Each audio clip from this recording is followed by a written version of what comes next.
쇠로 만들어졌다라는 이야기를 들으면 우리는 튼튼하다라는 의미가 떠오릅니다. 쇠라는 의미가 그렇게 튼튼하다는 의미와 우리에게 연결되어 있기 때문입니다. 그런데 그 쇠가 약해질 때가 있습니다. 녹이 슬게 되어지면 약해집니다. 녹이 슬면은 맨 처음에는 겉에만 녹이 씁니다. 그래서 빠른 시간 안에 겉에 쓴 녹을 제거해 버리면 그래도 예전처럼은 아닐지라도 어느 정도는 튼튼함을 유지하는 쇠로 우리들이 사용할 수 있습니다. 그런데 그 녹을 빨리 제거하지 아니하고 그대로 놔두게 되어지면 이제 겉 표면뿐만이 아니라 그 녹이 그 안으로도 들어가 그렇게 튼튼하고 강하다라고 생각했던 쇠를 약하게 만들고 심지어는 구멍을 만들어서 더 이상 쓸모 없는 물건으로 만들어 버려집니다. 우리는 사람들에게도 그런 얘기를 합니다. 예전에 막 날아다니던 사람을 그렇게 날아다니지 못하는 보면 아유 이제 녹슬었네 라고도 이야기를 합니다. 그만큼 예전의 모습이 아닌 다른 모습으로 약해진 모습으로 변하게 되어진다는 겁니다. 지금 하나님께서 계속해서 이스라엘 백성들에게 경고를 하고 계십니다. 심판이 임박했다. 오늘 말씀도 바벨론의 왕이 예루살렘 앞에 와 있다라고 이야기합니다. 그런데 이스라엘 백성들이 계속 뭐라고 이야기하고 있냐면요. 에스겔서 11장 3절에 이렇게 이야기를 합니다. 그들이 말하기를 집 건축할 때가 가깝지 아니하니 이 성읍은 가마가 되고 우리는 그 고기가 된다 하니. 자, 가마가 되어지고 즉 예루살렘 성은 아직도 단단해서 새롭게 건축할 때가 되지 않았다. 아주 단단하다.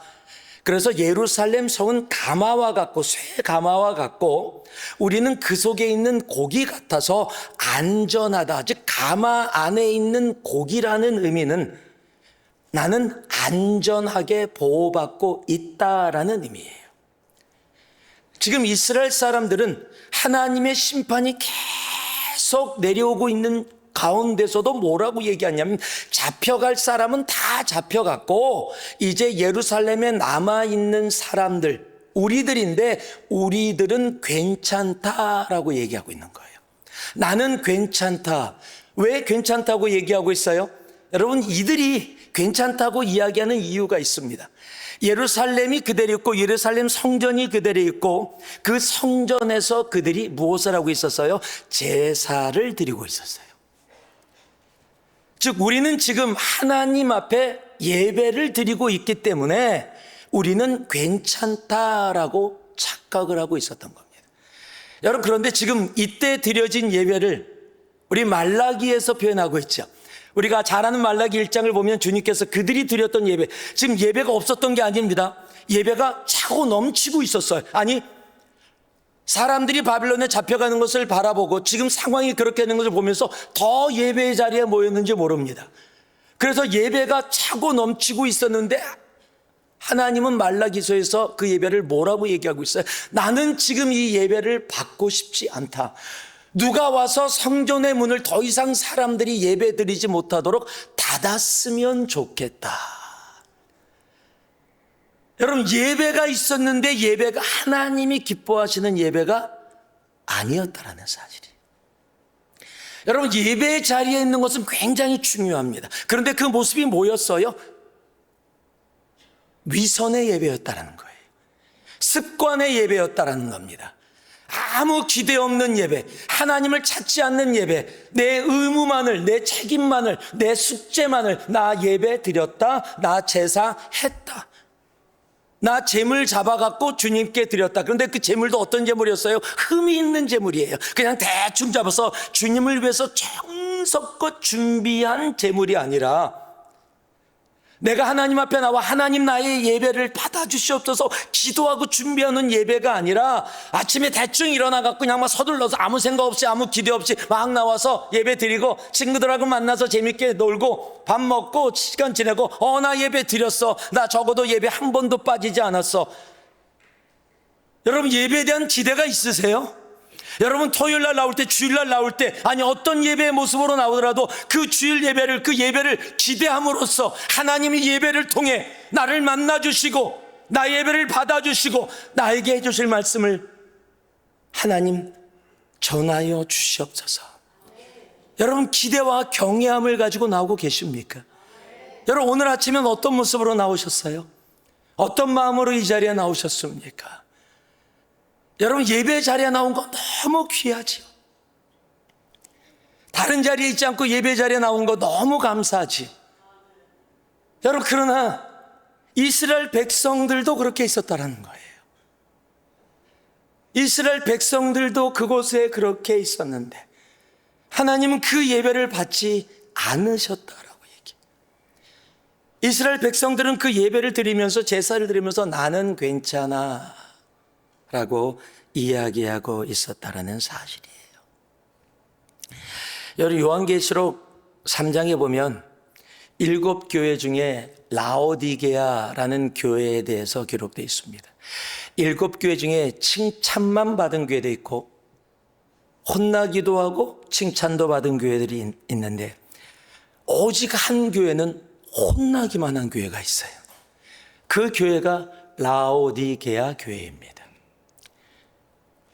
제가 이스라엘을 방문했을 때 라오디게아 그 지역에 그 교회가 있었던 지역을 가봤습니다. 에베소만큼 큰 도시입니다. 필라델피아 칭찬만 받은 교회입니다. 그 건물은 제대로 남아있지도 않고요. 조그맣니다. 그런데 라오디게아는요. 땅속에 묻혀 있었지만 그 개발하는 모습을 보면요. 엄청나게 큰 도시. 부자 동네였다라는 게 한국으로 따지면 거의 강남 수준의 모습인 것을 지금도 알 수가 있습니다. 거기에 하나님이 라오디게아 교회를 향해서 이렇게 얘기합니다. 라오디게아 교회의 사자에게 편지하라. 요한계시록 3장 14절에서 17절인데요.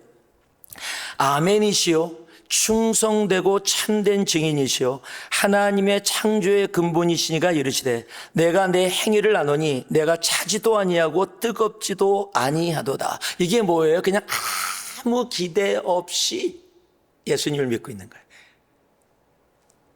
그래도 차면은 안 되잖아요. 뜨거워야 되잖아요. 이게 지금 그 얘기를 하는 게 아닙니다.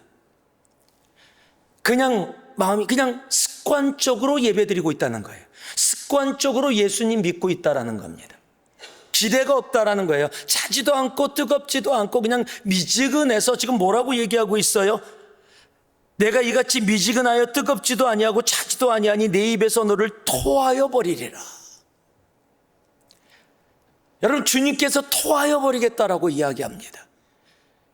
그런데 그들이 어떤 착각을 하고 있었냐면요. 바로 17절에 이렇게 기록해요. 내가 말하기를 자신들이 얘기하기를 라오디게아 교회가 나는 부자라 부유하여 부족한 것이 없다. 나는 지금 다 괜찮다고 생각할까? 영적으로 나는 괜찮다. 나 예배드리고 있다. 나 지금 잘 드리고 있다. 봉사하고 있다. 섬기고 있다. 나 나름대로 하고 있다라고 생각하고 있는데 그래서 나 영적인 부자라고 얘기하고 있는데 그러나 내가 곤고한 것과 가련한 것과 가난한 것과 눈먼 것과 벌거벗은 것을 알지 못하는도다. 나는 영적으로 부자라고 얘기하는데 하나님은 너는 가진 거 하나도 없다. 너는 영적으로 가난하다. 넌 영적으로 벌거벗었다. 창피당하고 있다라고 얘기하고 있는 거예요. 여러분 이게 지금 녹이 슬어가고 있는 겁니다. 아니 이미 녹이 슬어서 더 이상 어찌할 수 없는 모습. 6절에 보니까요. 그들이 우리는 가마솥 안에 있는 고기라서 안전하다 그랬더니요. 주님께서 가마솥을 영적으로 준비해서 고기를 넣고 팔팔 끓이라고 합니다. 그런데도 어떤 일이 벌어지냐면요. 6절 말씀에 그러므로 주 여호와께서 이같이 말씀하셨느니라 피를 흘린 성읍 녹슨 가마 곧 그 속에 녹을 없이 하지 아니한 가마여 화 있을진저. 아무리 끓여도 녹이 없어지지 않습니다. 이미 녹이 쓸 만큼 쓸어서 더 이상 아무것도 바랄 수 없는 그런 상황이 되어졌다는 사실입니다. 하나님의 경고를 무시하고 여러분 위선적인 겉의 모습으로 신앙생활을 하면 바로 녹이 쓴 가마처럼 결국에는 심판의 자리 앞에 설 수밖에 없게 되어지는 겁니다. 여러분, 나는 괜찮아가 아니에요. 난 모든 것이 잘 풀리고 있으니까, 특별한 문제가 없으니까 나는 괜찮아. 나 하나님 믿어. 나 교회 다녀. 나 예배 드려. 나 교회에서 섬기고 있어. 그러니까 나는 괜찮아. 정말 괜찮을까요? 지금 이스라엘 백성들이 바로 나는 괜찮아 라고 이야기하고 있었다는 사실이에요. 여러분, 성경은 언제나 우리를 향해서 두렵고 떨림으로 주님 앞에 나오라고 말씀합니다. 여러분, 나는 괜찮아가 아니에요. 주님의 십자가로 인해서 구원받아 우리 이곳에 있지만 이 죄악된 세상에서 조금만 방심하면 나도 모르는 사이에 금방 죄악 가운데 살아갈 수밖에 없는 것이 바로 우리이기 때문입니다. 내 영혼이 녹이 슬지 않았나 돌아볼 수 있는 우리 되기를 소망합니다. 내가 녹이 쓴 것조차도 느끼지 못하고 있다면 여러분, 오늘 정말 기도 가운데 주님 앞에 간절함을, 하나님, 내 영이 딱딱해졌습니다. 너무 굳어서 녹이 슬어서 구멍이 났음에도 불구하고 그것조차도 느끼지 못하고 말라기 그 시대에 하나님을 믿었던 이스라엘 백성처럼 주님 앞에 제사를 지내고 제사를 지내는데 하나님이 받지 않는 제사, 하나님, 내가 지내고 있다면 용서하여 주시고 회개하게 하여 주시고 주님이 기뻐 받으시는 예배로 나아가게 하여 주시옵소서. 우리가 이렇게 기도하며 나아갈 수 있는 우리 되기를 소망합니다.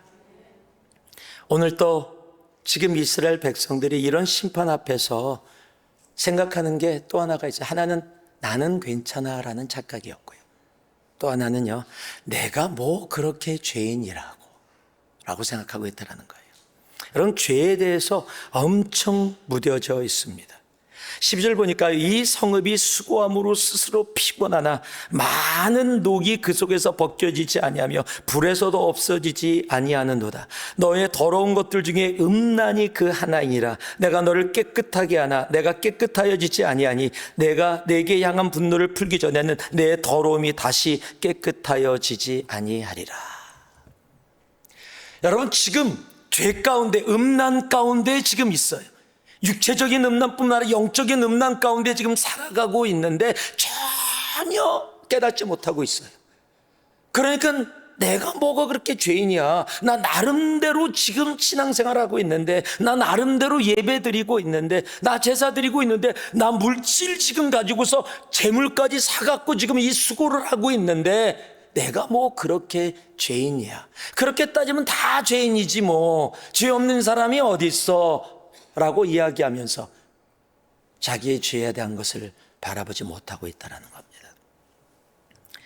여러분, 하나님께 선택받았다가 하나님께 버림받은 사람의 대표적인 케이스가 사울 왕입니다.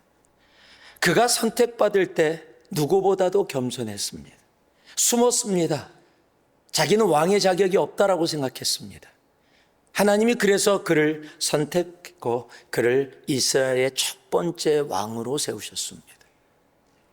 그런데 시간이 지나가면서 녹이 슬기 시작했습니다. 하나님의 말씀을 하나님의 말씀으로 듣지 않고 녹이 슬으며 교만하며 자기가 나타나기 시작했고 자기의 것으로 살아가기 시작합니다. 내가 뭘 그렇게, 내가 지금 하나님을 위해, 이스라엘을 위해서 하나님의 명령에 순종하고 내가 적들과 싸우고 있는데, 이런 수고를 하고 있는데 라고 생각하기 시작합니다. 그리고요, 아멜렉과의 전쟁을 하고 돌아오면서 사무엘상 15장 13절에 사울 왕이 이렇게 이야기합니다. 사무엘이 사울에게 이른즉 사울이 사무엘에게 이르되 원하건대 당신은 여호와께 복을 받으소서. 자, 지금 사울 왕이 아멜렉과 전쟁을 하고 돌아오고 있는데 하나님이 아멜렉에 있는 모든 것들을 다 죽이라 하라고 말씀하셨어요. 짐승도 사람도 다 죽이라고 얘기했는데 돌아오는데 짐승의 소리가 들리는 거예요. 그래서 사무엘 선지자가 다가갔더니 사무엘을 보자마자 지금 사울 왕이 사무엘에게 이야기하는 거예요. 당신은 여호와께 복을 받으소서. 그러면서 뭐라고 얘기해요? 내가 여호와의 명령을 행하였나이다. 여러분, 지금 사울 왕은요, 자기가 하나님의 명령을 행하였다고 믿고서 얘기하고 있는 거예요, 지금. 하나님의 명령을 부분적으로 행했어요. 골라서 행했어요. 그런데 지금 사울 왕은요, 하나님의 명령을 행하였습니다라고 진짜로 믿고 얘기하고 있다라는 거예요. 우리가 신앙생활 하면서요, 나는 이 정도는 괜찮아. 뭐 그렇게 죄인이야. 나는 괜찮다라고 진짜로 믿고 있다니까요. 이 정도 신앙생활 충분하다라고 생각하고 있다니까요. 나는 나름대로 하나님 앞에 드리고 있고 하나님을 예비하고 있고 하나님께 헌신하고 있고 나름대로 토요 아침 예배까지 나왔는데 이 정도면 괜찮지 않아 라고 생각하고 있다라는 거예요. 내가 여호와의 명령을 행하였나이다. 정말이요? 아니요. 하나님이 명령을 행하지 않아서 화가 나셨어요. 여러분, 20절과 21절을 보니까요, 사무엘이 그것에 대해서 뭐라고 얘기하니까 이렇게 이야기합니다. 사울이 사무엘에게 이르되 나는 실로 여호와의 목소리를 청종하여 여호와께서 보내신 길로 가서 아멜렉 왕 아각을 끌어왔고 아멜렉 사람들을 진멸하였으나 다만 백성이 그 마땅히 멸할 것 중에서 가장 좋은 것으로 길갈에서 당신의 하나님 여호와께 제사하려 하여 양과 소를 끌어왔나이다 하는지라. 나는 실로 여호와의 목소리를 뭐 했다고요? 들었다라고 얘기하고 있어요. 여러분, 하나님의 음성을 들었다면 지금 아가강을 잡아오고 짐승들을 끌고 올 수 있을까요? 아니요. 하나님의 음성을 들었다면 전부 다 멸했어야 되는 겁니다. 죽였어야 되는 거예요. 근데 끌고 왔어요. 그런데 자신은 나는 여호와의 목소리를 들었다. 나는 순종했다. 여러분, 진짜로 얘기하는 거예요. 난 억울하다. 더군다나 이 잡아온 짐승은 어떤 짐승이냐? 하나님께 예배드리려고. 이 정도면 나 지금 잘 믿고 있는데, 나 이 정도면 다 괜찮은데 내가 뭐 그렇게 죄인이야? 내가 뭘 그렇게 잘못했다고 얘기해? 뭐 자꾸 회개하라고 얘기해? 아우, 회개하라는 소리 들으면 아주 지겨워. 뭐 그렇게 맨날 죄를 졌다고 회개하라고 얘기해? 나 나름대로 잘 살고 있는데, 괜찮게 살고 있는데, 여러분 정말 그렇게 생각하고 계세요? 그렇다면 정말 회개해야 돼요. 여러분, 그 착각이 이스라엘의 멸망으로 오게 되어지는 거라는 사실이에요. 여러분, 하나님은요, 철이 철을 날카롭게 하듯이 우리를 새누리 공동체로 세우셔서 지금 이 자리에 이렇게 있게 하세요. 하나님 지금도 우리를 너무도 사랑하십니다.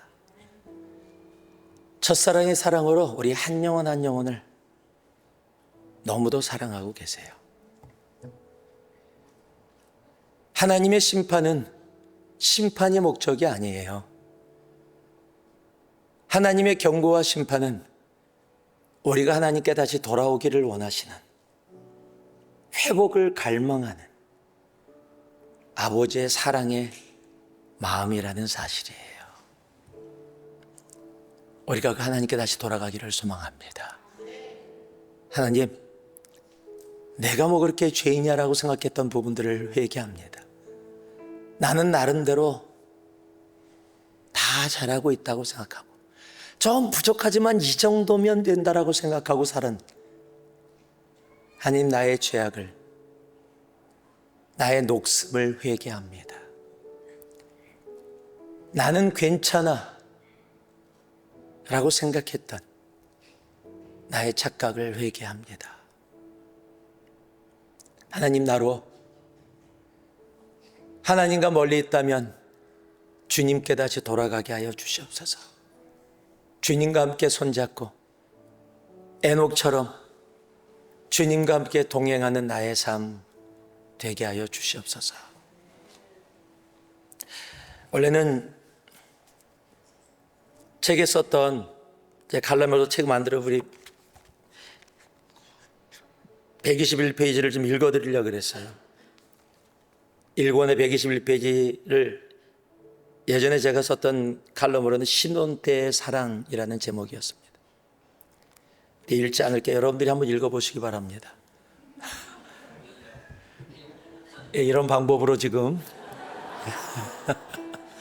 무슨 내용이지? 121페이지에 있습니다. 하나님이 우리를 향한 첫사랑으로 돌아오라는 하나님의 마음이 기록되어 있어요. 알아, 우리 손만 잡아도 따뜻하고 기쁘고 함께 있었던 그 신혼의 그 사랑, 이제 눅눅해지고 녹이 슬어서 손을 비벼도 느껴지지 않는 그 모습 말고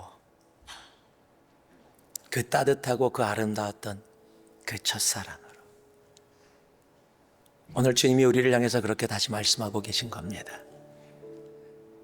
그럼 그 사랑으로 돌아갈 수 있는 우리 되기를 소망합니다. 내 삶에 조금이라도 내가 알던 모르던 녹슨 부분이 있다면 오늘 주님 앞에 회개할 수 있기를 소망합니다. 하나님, 내가 알지 못하는데 내 삶에 내 영에 녹이 쓴 부분이 있다면 나는 괜찮아, 내가 뭐가 그렇게 큰 죄를 졌다라고 생각하는 부분들 하나님 주님 앞에 다 내려놓고 회개합니다.